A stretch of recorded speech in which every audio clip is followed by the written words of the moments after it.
My name is Thomas Anthony, and I just want to say thanks to Lush for hosting this, thanks to Lace for having us and encouraging me to speak, and thanks for everybody that came, because if there was no one that came, we wouldn't be able to do anything productive. So I just have a real super quick disclaimer. So my views are my own, and in no way are they a reflection of Lush. Let me see, and yeah, the reason I'm saying this is because I think we all feel that veganism is quite a polarizing subject.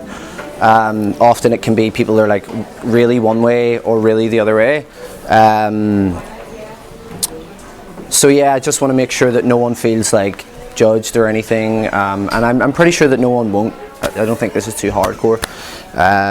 So yeah, I'm vegan, and I've been vegan like 4 years. Been doing activism maybe half as much time, and so I talk to the public a lot. Me and Cliff and a good bunch of other people here, we're activists, and so I always endeavour to try and be as respectful as possible when I'm communicating. I just want to make my intention clear from the jump.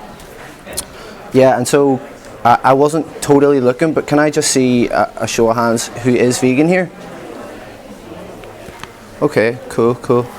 Just so I know what I'm working with. So can all the vegans take 25 steps back, and everyone that's not vegan come and form a circle of friends? I'm just joking. So I'm going to be mentioning some facts, some numbers, some stuff that I heard in like headlines that are recent on the subject of veganism, and hopefully by the time I'm done, I'll have maybe people will have a slightly different perspective on animals, and that's my intention.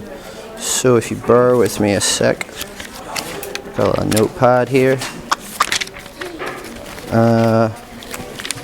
Yeah, okay, so in 2015, less than 20,000 people signed up to Veganuary. 3 years later, in 2018, 75,000 people. Does anyone know how many people signed up this year? Sheena? 350,000? Yeah, so that was a while ago, so there's probably like more than 350,000 people at this point, which is, I think that's amazing. It really shows the growth, and I don't think it's slowing down. I think it's just going to continue to grow and get more accepted. A headline that came out recently was meat has suffered the biggest fall in supermarket sales above any other type of food this year. 3.6 million fewer animals were eaten in the first 6 months of 2019, so I think that's amazing. The way I see it, that's 3.6 million lives that would have ended up in a slaughterhouse otherwise. So I'm looking forward to 6 months from now, this year, to see how many million animals avoided a slaughterhouse because people chose to leave them off their plate for whatever reason.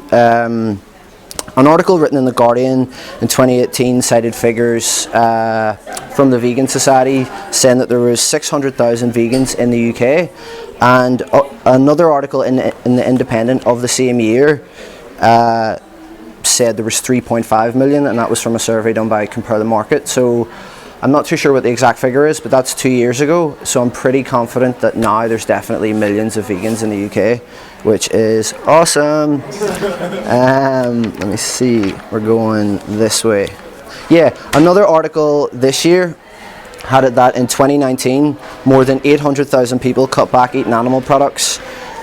So that means including reducitarians, flexitarians, vegetarians, and vegans.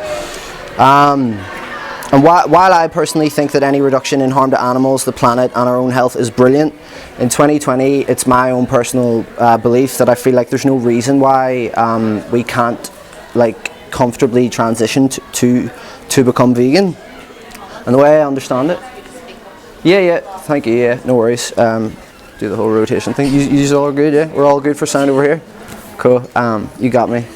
So yeah, in my understanding and talking with people, when they say that they're like flexitarian or vegetarian or reducitarian, it's more so like a lifestyle choice. It's a dietary thing.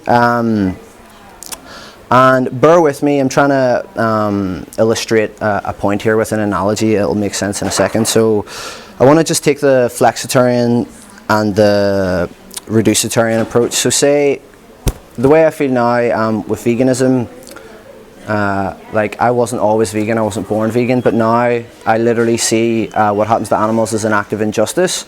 So the way we look at other human injustices, say racism or sexism or whatever, I just apply that train of thought to basically those other injustices that we're all on the same page about and that we all think is wrong. So say you heard someone say that I'm a Flexitarian when it comes to racism, or that I'm a Reducitarian when it comes to sexism. But the difference between these and veganism is veganism focuses on the animals and the violation of their rights, the suffering and cruelty, all of which is unnecessary. And when we focus on the victims of racism, we would never accept it if someone said, look, I'm flexible, some days I'm racist, some days I'm not. And we wouldn't accept it if someone said that they were a sexist, that I'm reducing my sexism, I'm just taking baby steps. Do we all agree with that? And we would just say that we would demand that they just stop altogether, yeah? So where I'm coming from is why should it be accepted that people are flexible on harming other victims? Why should it be accepted that people are slowly taking baby steps to reduce the suffering of other victims? And in my experience of listening to people, I feel like the main reason is cultural programming. We're not conditioned or educated to see animals that we pay to have killed and that we eat as victims of horrific injustice. Quite the opposite.